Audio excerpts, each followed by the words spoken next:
Assalamualaikum warahmatullahi wabarakatuh. Bismillahirrahmanirrahim. Alhamdulillahirabbil alamin. Shalatu wassalamu ala asyrofil anbiya'i wal mursalin wa ala alihi wa sahbihi wa barik wa sallim ajma'in. Asyhadu an la ilaha illallah wa la syarika lah wa asyhadu anna Muhammadan abduhu wa rasuluh. Jamaah salat subuh Masjid Al-Furqan, Bapak Ibu saudara sekalian rahimani wa rahimakumullah jami'an.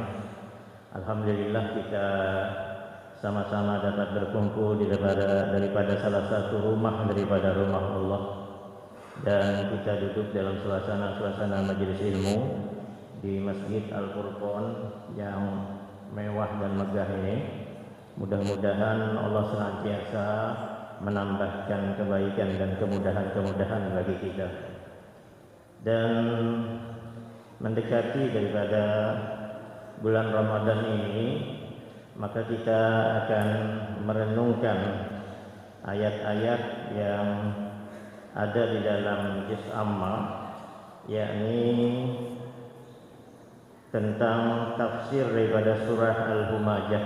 Jadi surah Al-Humajah di mana diterangkan mengenai akibat daripada harakan pencela bagi pengumpat, dan juga akibat orang yang hanya gemar mengumpulkan harta tanpa memperhatikan kewajibannya, dan juga akan diterangkan bagaimana kengerian daripada neraka hukumah ini. Karena yang mengakibatkan seseorang itu hilang daripada pahala puasanya itu diantaranya adalah mencela atau mengumpat, mengurangi nilai pahala atau juga hilang daripada pahalanya.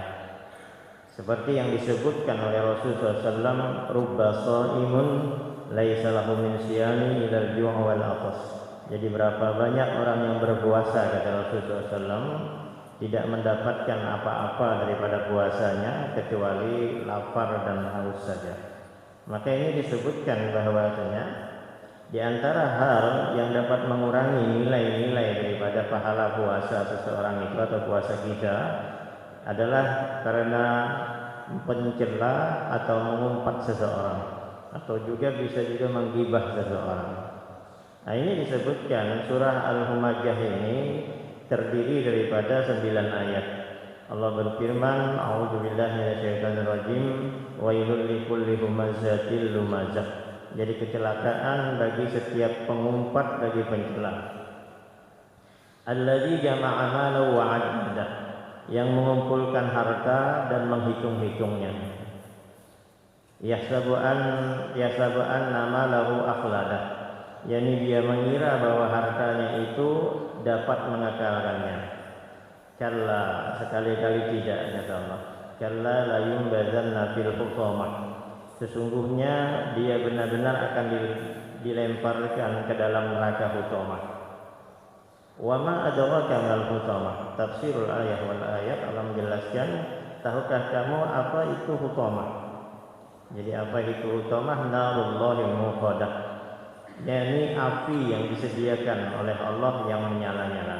Allati tafdalimu 'alal afidah, yang membakar sampai ke hati. Artinya ketika seorang itu masuk ke dalam neraka tidak menyisakan sedikit pun daripada kulitnya, bahkan sampai membakar ke dalam daripada tubuhnya. Innaha 'alaihim muqsadah, sesungguhnya api itu ditutup rapat atas mereka. Yani tidak bisa keluar, tidak bisa lari daripada bagaimana kengerian daripada nerakanya Allah, fi amadim mumaddadah. Sedangkan mereka itu diikat pada tiang-tiang yang panjang. Nah, ini disebutkan dalam surah Al-Humajah ini yang terdiri daripada 9 ayat, termasuk daripada surah Makkiyah, yakni surah yang diturunkan sebelum Nabi SAW hijrah dari Mekkah ke Madinah, dan diturunkan sesudah surah Al-Qiyamah. Dinamai Al-Humajah atau pengumpat karena dia dari lafaz humajah terdapat pada ayat pertama daripada surah ini, wailul likulli humazatil lumazah, yakni celaka bagi setiap orang yang humazah atau lumajah, yakni pengumpat. Arti wail, celaka itu adalah kerugian atau al-khizyu, yakni ajab dan kebinasaan. Disebut juga pada pendapat lain Wail merupakan sebuah lembah daripada neraka Jahannam yang terdiri daripada, mohon maaf, nanah dan darah, sebagaimana dijelaskan di dalam tafsir Al-Qurtubi. Dan disebut hutomah itu artinya memecahkan dan menghancurkan, karena setiap yang dilemparkan di dalam neraka pasti hancur seluruh daripada tubuhnya. Dan kita mengetahui ketika seseorang itu dilemparkan di dalam neraka, nauzubillah min dzalik, mudah-mudahan Allah menyelamatkan kita, bahwa dalamnya neraka itu sejauh daripada 70 tahun perjalanan. Sebagaimana disebutkan dalam hadis Rasulullah SAW yang sahih, dijelaskan ketika sahabat duduk-duduk bersama Nabi SAW, beliau dan para sahabat itu mendengar suara yang sangat nyaring seperti suara batu yang sangat besar. Sehingga sahabat mengatakan, ya Rasulullah SAW, suara apakah itu hai Rasul? Maka kata Nabi SAW, itu batu yang dilemparkan dari atas neraka, itu baru sampai ke dasarnya, kata Rasulullah SAW, itu sejauh atau selama 70 tahun perjalanan. Jadi bisa dibayangkan bahwa hutomah itu artinya memecahkan dan menghancurkan, karena setiap yang dilemparkan ke dalam neraka tubuhnya akan hancur remuk, tidak menyisakan sedikit pun. Nah, ini disebutkan hutomah seperti dalam surah Al-Humajah itu ayat 4, kalla la yumbazanna fil hutomah, sekali-kali tidak, sesungguhnya dia akan dilemparkan ke dalam hutomah itu. Wa ma adraka mal hutomah, tahukah kamu apa itu hutomah? Narullahil muqadah, yaitu api yang disediakan oleh Allah yang dinyalakan. Jadi Allah tidak main-main ketika seseorang itu dilemparkan ke dalam neraka, sengsara di atas sengsara. Isbiru aw la tasbiru sawa'un 'alaikum. Engkau bersabar, kata Allah, atau engkau tidak bersabar, maka sama atas kalian bagaimana beratnya daripada siksa daripada neraka Allah Subhanahu wa taala. Nah, ini untuk menyelamatkan kita daripada neraka itu, kita banyak-banyak bertaubat kepada Allah Subhanahu wa taala atas dosa-dosa yang kita lakukan, karena kita tidak tahu bahwa mungkin ketika kita meninggal dunia, sebelum keluar daripada dunia ini, ada dosa-dosa yang kita tidak sempat untuk bertaubat kepada Allah, maka ini akan menjadi masalah besar nanti di akhirat Allah Subhanahu wa taala. Nah, ini disebutkan para ulama berselisih pendapat untuk siapa diturunkan ayat ini. Yang dia memiliki sifat yang disebutkan dalam ayat ini, di antaranya disebutkan adalah ayat ini diturunkan kepada Al-Akhnas bin Wahab As-Saqafi, karena dia dulu menggibah manusia. Ini adalah perkataan daripada Abdullah bin Abbas radhiyallahu anhu dan Al-Kalbi rahimahullah. Nah, ini disebutkan di antaranya Al-Akhnas, karena orang-orang tokoh-tokoh musyrikin Quraisy itu, dia itu senantiasa permusuhannya kepada Nabi SAW dan permusuhannya kepada Islam itu sangat-sangat gencar sekali. Jadi mereka sangat gencar memusuhi Rasulullah SAW dan para sahabat. Namun aneh juga, Al-Akhnas ini itu ketika malam hari dia mengendap-endap di sisi rumah Nabi SAW pada waktu tengah malam. Untuk apa dia mengendap-endap? Seperti orang yang ingin mengetahui isi daripada rumah itu. Ternyata dia mendengarkan bacaan Al-Quran yang dibaca oleh Rasulullah SAW. Jadi ini tidak bisa dipungkiri juga bahwa meskipun ia memusuhi yang sangat berat terhadap Islam, namun ayat-ayat Al-Quran tidak bisa dia pungkiri. Bagaimana keindahan bahasanya. Ia adalah wahyu daripada Allah Subhanahu wa taala. Nah, ini juga disebutkan dalam riwayat lain, ayat ini diturunkan kepada Umayyah bin Khalaf Al-Jahmi. Ini adalah pendapat daripada Muhammad bin Ishaq rahimahullah. Beliau mengatakan, senantiasa kami mendengar bahwa surah Umayyah itu diturunkan untuk Umayyah bin Khalaf. Jadi Umayyah bin Khalaf ini juga dengkot Quraisy yang meninggal yang mati di dalam perang Badar dan dibunuh oleh Bilal bin Rabah. Jadi Umayyah bin Khalaf ini adalah tuannya daripada Bilal bin Rabah. Nah, ini yang pernah menindihi Bilal bin Rabah dengan batu yang besar, menyiksa Bilal di tengah terik panas daripada matahari, yang hanya keluar daripada mulut daripada Bilal bin Rabah radhiyallahu anhu adalah ahad-ahad besar. Nah, ini Umayyah bin Khalaf. Ada pendapat yang lain juga diturunkan kepada Al-Walid bin Mughirah. Al-Walid bin Mughirah karena dia suka menggibah Nabi SAW dari belakang dan mencela Nabi SAW langsung di hadapannya. Ini pendapat daripada Muqatil dan Ibnu Zuraid rahimahullah. Al-Walid bin Mughirah ini adalah bapak daripada Khalid bin Walid, Sayfullahul Maslul, jadi pedang Allah yang terhunus ini. Namun inilah ternyata hidayah ini menyapa siapa-siapa yang Allah kehendaki. Meskipun bapaknya sangat memusuhi daripada Islam. Padahal Al-Walid bin Mughirah ini adalah seorang ahli sastra yang sangat cerdas sekali. Dan dia mengakui bagaimana keunggulan daripada Al-Quran, bahkan yang keluar daripada mulut Al-Walid bin Mughirah ini bukan perkataan manusia. Ini adalah perkataan Tuhan. Dia mengakui, akan tetapi inilah karena kesombongan daripada Al-Walid bin Mughirah sehingga dia tidak mendapatkan hidayah. Namun ternyata hidayah menyapa daripada anak daripada Al-Walid bin Mughirah, yakni Khalid bin Walid. Jadi Khalid bin Walid yang banyak berjasa di dalam Islam, membuka perluasan-perluasan daerah karena beliau adalah menjadi panglima perang di dalam Islam. Nah, ini terkadang kita tidak tahu hidayah Allah Subhanahu wa taala. Begitu juga kita mengetahui Abu Jahal itu. Abu Jahal itu permusuhannya sangat keras sekali di dalam Islam. Bahkan Nabi SAW sampai memberikan gelar kepada Abu Jahal itu, Fir'aunnya umatku, kata Rasul, adalah Abu Jahal. Jadi bagaimana kerasnya permusuhan Abu Jahal itu terhadap Islam. Bahkan ketika Umar bin Khattab itu belum masuk Islam, itu Abu Jahal itu sahabat dekat karib daripada Umar bin Khattab.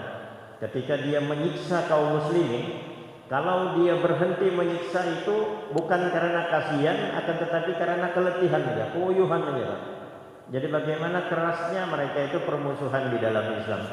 Namun ternyata hidayah Allah Subhanahu wa taala menyapa kepada anak daripada Abu Jahal, yakni Ikrimah bin Abi Jahal.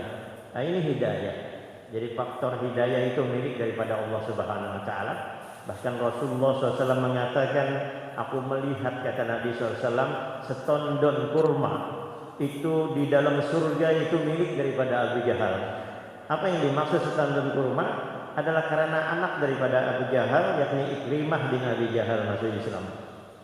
Nah, ini Allah menjelaskan dalam surah Al-Qasas ayat 56 itu, innaka la tahdi man ahbabta walakinnallaha yahdi man yasha. Sesungguhnya engkau wahai Muhammad tidak dapat memberikan hidayah kepada siapa yang kau kehendaki, tapi hidayah itu adalah milik Allah Subhanahu wa taala, milik aku, kata Allah. Nah, ini disebutkan, meskipun disebutkan nama tertentu di dalam oleh para ahli tafsir, maka bukan berarti orang yang selain disebutkan itu tidak termasuk dalam ayat ini. Orang yang memiliki sifat humazah dan lumazah itu sangat banyak sekali, mengumpat, mencela, menggibah orang ke sana kemari. Makanya Rasulullah SAW menjelaskan, maukah kamu ketunjukkan, kata Rasulullah SAW, seburuk-buruk manusia. Sahabat mengatakan, ya Rasul, terangkan kepada kami seburuk-buruk daripada manusia. Kata Nabi SAW, al-massa'una bin namimah, yakni dia berjalan di tengah-tengah manusia hanya untuk menganjur atar pemandiran orang lain. Jadi menggibah orang, menggunjing orang, menjelek-jelekan orang. Nah, ini adalah seburuk-buruk orang, dan ini dicela oleh Allah di dalam surah Al-Humazah ini. Pengumpat lagi pencela, ini disebutkan humazah atau lumazah. Para ulama berselisih pendapat apakah kedua kata tersebut termasuk bermakna sama atau berbeda. Maka jika bermakna berbeda, sehingga ada beberapa pendapat yang menjelaskan humazah itu maknanya menggibah atau menjelek-jelekan di belakang, sedangkan lumajah itu bermakna menjelek-jelekan. Dengan demikian inilah pendapat daripada Abdullah bin Abbas. Al-humajah bermakna mencela manusia di hadapan, sedangkan humajah itu menjelekkan manusia di belakang. Ini adalah pendapat daripada Imam Hasan al-Bisri, salah seorang ulama daripada tabi'in. Kemudian humajah juga bermakna mencela manusia. Lumajah ini bermakna mencela nasab manusia. Ini adalah pendapat daripada Mujahid, murid daripada Abdullah bin Abbas. Humajah berarti juga mengejek dengan mata, meskipun dengan kerlingan mata. Dan lumajah juga mengejek dengan lisan. Ini adalah pendapat daripada Qatadah. Dan humajah juga mencela dengan tangan ditambah dengan memukul. Dan lumajah berarti mencela dengan lisan, sebagaimana pendapat daripada Ibnu Zaid. Dan humajah juga mencela dengan lisan, sedangkan lumajah mencela dengan mata. Ini juga pendapat daripada Sufyan Ats-Tsauri. Humajah berarti mencela manusia di belakang, sedangkan lumajah berarti mencela manusia di hadapan. Ini adalah pendapat daripada Muqatil. Sedangkan jika humajah bermakna sama dengan lumajah, maka maknanya adalah menjelek-jelekkan di belakang dan membenci daripada orang lain, sebagaimana disebutkan oleh Zadul Masir oleh Al-Imam Ibnu Jauzi. Apa yang disebutkan oleh Syekh Abdul Rahman As-Sa'di dalam tafsirnya, beliau menjelaskan humajah itu dimaksud untuk orang yang menjelek-jelekkan dengan isyarat dan perbuatan. Sedangkan lumajah itu dimaksud untuk orang yang menjelek-jelekkan dengan perkataan. Maka berarti ayat ini mencela, jadi celakalah humajah dan lumajah, menunjukkan ancaman keras kepada orang yang suka mencela dan menjelek-jelekkan orang lain. Wailun, jadi celaka. Celaka itu sendiri bermakna ancaman atau kerasnya daripada ancaman Allah Subhanahu wa taala terhadap orang yang menjelek-jelekkan daripada orang lain. Rasulullah sallallahu alaihi wasallam di dalam sebuah riwayat disebutkan, beliau bersabda, "Khiyaru ibadillahil ladzi idza ru'u." Jadi kata Nabi SAW, sebaik-baik hamba Allah adalah apabila kalian melihatnya, dzukirallah, maka kalian akan ingat dengan Allah. Jadi ingat dengan Allah itu maksudnya apabila mereka dilihat, maka ini bermaksud apabila mereka dilihat maka dia orang itu teringat akan Allah. Adalah dengan melihat mereka maka akan bisa mengingat kita kepada Allah Subhanahu wa taala. Maksudnya mengingatkan kita ketika untuk berzikir kepadanya, karena bagaimana kewibawaan dan bagus daripada akhlaknya. Nah, ini disebutkan oleh Rasulullah sallallahu alaihi wasallam, "Syirarul ibadallahi masya'una bin namimah." Dan seburuk-buruk daripada hamba Allah adalah orang yang namimah, yakni orang-orang yang mengumpat atau mencela atau menganjur antar daripada pembicaraan daripada orang lain. Nah, ini disebutkan lumajah, maka ini berkaitan dengan firman Allah Subhanahu wa taala di dalam surah At-Taubah ayat 58. Wala tu'jibka amwaluhum wa auladuhum innama yuridullahu an yu'adzibahum biha fid dunya wa tazhafa anfusuhum wa hum kafirun. Dan di antara mereka ada orang yang mencela tentang sedekah. Jika mereka diberikan sebahagian daripadanya, mereka bersenang hati, dan jika mereka tidak diberikan sebahagiannya, dengan serta-merta mereka menjadi marah. Ayat ini menerangkan tentang buruknya orang yang mencela Nabi Shallallahu Alaihi Wasallam langsung di hadapannya. Sebagaimana di dalam riwayat mengatakan Nabi Shallallahu Alaihi Wasallam tidak adil. Dalam riwayat Imam Bukhari di dalam sahihnya dijelaskan, bainan Nabi Shallallahu Alaihi Wasallam yaksim. Ketika Nabi Shallallahu Alaihi Wasallam sedang membagikan daripada harta rampasan perang, Ja'a Abdullah ibn Dzulkhuwaisirah At-Tamimi, maka datanglah yakni Abdullah bin Dzulkhuwaisirah At-Tamimi di hadapan Nabi SAW. Faqala, dan dia mengatakan, "I'dil ya Rasulullah SAW, berbuat adillah wahai Rasulullah SAW." Dan riwayat lain, berbuat adillah wahai Muhammad. Wailaka, kata Rasul. Faqala, wailaka, celaka engkau, kata Nabi SAW. Wa may ya'dilu idza lam a'dil. Kalau aku tidak adil, kata Nabi SAW, siapa yang lebih berbuat adil lagi? Qala Umar bin Khattab, "Da'ni adrib unuqahu ya Rasulullah SAW, izinkan aku untuk memenggal lehernya." Maka kata Nabi SAW, jangan, nanti orang akan mengatakan Muhammad membunuh daripada saudaranya. Ini disebutkan dalam riwayat daripada Imam Bukhari. Jadi arti lumajah itu cenderung kepada orang yang suka mencela langsung di hadapan orang yang dicela, dan bisa saja dilakukan dengan gerak-gerik atau anggota badan. Ini disebutkan alladzi jama'a malahu wa addadah, yang mengumpulkan harta dan menghitung-hitungnya. Nah, ini disebutkan oleh Syekh Abdurrahman bin Nasir As-Sa'di menerangkan bahwa di antara sifat humajah dan lumajah adalah hanya mengumpulkan harta saja dan menghitung-hitungnya dan begitu tamak kepadanya. Namun mereka tidak punya semangat untuk menginfakkan harta di jalan kebaikan dan jalan menjalin hubungan kerabat atau yang lainnya. Nah, ini disebutkan oleh para ulama tentang bagaimana tafsir daripada ayat alladzi jama'a malahu wa addada.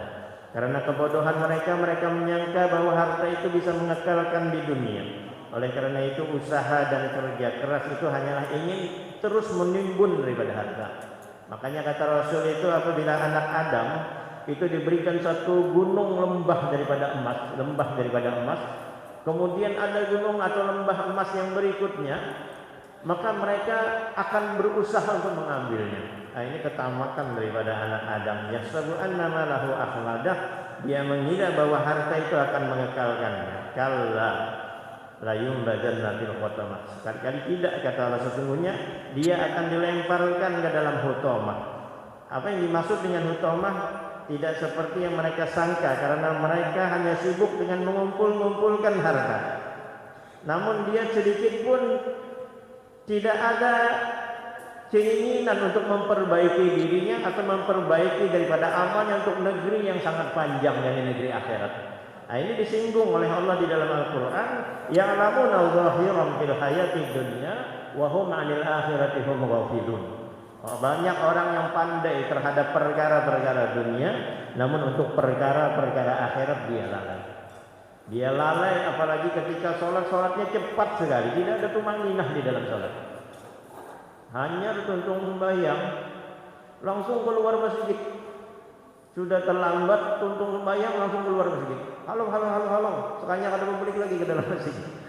Maka beri waktu untuk berzikir, sebentar untuk berzikir kepada Allah. Berikan waktu luang untuk berdoa ketika selesai daripada berzikir itu. Jadi kita harus bisa harus bisa memplanning diri kita, perencanaan untuk negeri akhirat, karena itu ada sesuatu yang sangat panjang. Sedangkan di dunia ini ada sesuatu yang sangat pendek. Bahkan harta yang kita timbun dan kita tumpuk-tumpuk itu akan menjadi waris rebutan daripada mungkin anak dan keturunan kita. Maka sibukkan diri kita juga untuk perkara-perkara yang lebih panjang, yakni akhiratnya Allah Subhanahu wa taala. Apa yang disebutkan hutamah itu disebutkan segala sesuatu akan hancur atau pecah ketika dilemparkan di dalamnya. Ini gambarannya tulang bisa pecah setelah daging luarnya dilalap. Adapun ayat ini diulangi dengan perkataan wa ma adraka mal hutamah. Tahukah kamu apa itu hutamah?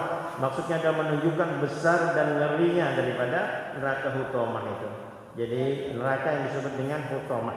Nah, ini disebutkan narullahil muqaddah, yakni api yang disediakan yang bernyala-nyala. Allati tattali'u 'alal abidah, yang membakar sampai ke hati. Innaha 'alaihim musadah, sesungguhnya api itu ditutup rapat kepada mereka fi amadin mumaddadah, pada tiang-tiang yang panjang.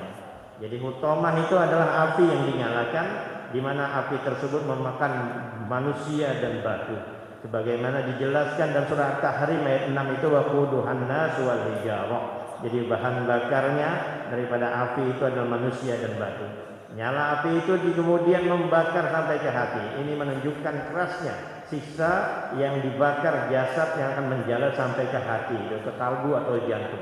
Karena seringan-ringan ajab di neraka, kata Rasulullah SAW, seorang yang diletakkan sandal atau terompahnya di atas di bawah daripada sandal, di atas daripada bara api, maka itu otaknya mendidih. Kalau otaknya mendidih, kakinya akan gosong, apa yang ada di dalam perutnya akan hancur lebih dulu, baru kemudian naik ke atas kepala. Jadi ini ngerinya daripada ajab Allah Subhanahu wa taala. Nah, ini disebutkan kullama aradu ay yakhruju minha wa idu biha dalam surah As-Sajdah ayat 20. Sekali-kali mereka hendak keluar daripadanya, mereka tidak kembali ke dalamnya. Jadi setiap kali mereka hendak keluar daripadanya, mereka dikembalikan kepadanya. Jadi ini bagaimana kengerian daripada nerakanya Allah Subhanahu wa taala. Makanya kita minta perlindungan kepada Allah daripada ajab api neraka ini. Ada seseorang sahabat yang berdoa, yang dilihat oleh Nabi Shallallahu Alaihi Wasallam. Maka sahabat ini Nabi mengatakan, apa yang kau pinta kepada Allah? Maka katanya, ya Rasulullah, aku meminta kepada Allah, Allahumma inni as'aluka jannah wa a'udzubika minan nar. Ya Allah, aku memohon kepada Engkau surga dan berlindung kepada Engkau daripada api neraka. Maka kata Rasulullah SAW, doaku dan doa Mu'adz ketika beliau berjalan dengan Mu'adz sekitar itu juga. Jadi minta dimasukkan ke dalam surga dan minta dijauhkan daripada api neraka. Sehingga doa yang sering dipanjatkan oleh Nabi sallallahu alaihi wasallam, kata Anas bin Malik, kana aktsar du'ain Nabi sallallahu alaihi wasallam, Allahumma rabbana atina fid dunya hasanah wa fil akhirati hasanah wa qina azabannar. Ya Allah, berilah kami kebaikan dunia, kebaikan akhirat, dan jauhkanlah kami daripada api neraka. Ini Bapak Ibu Saudara sekalian secara ringkas daripada tafsir daripada surah Al-Humajah ini.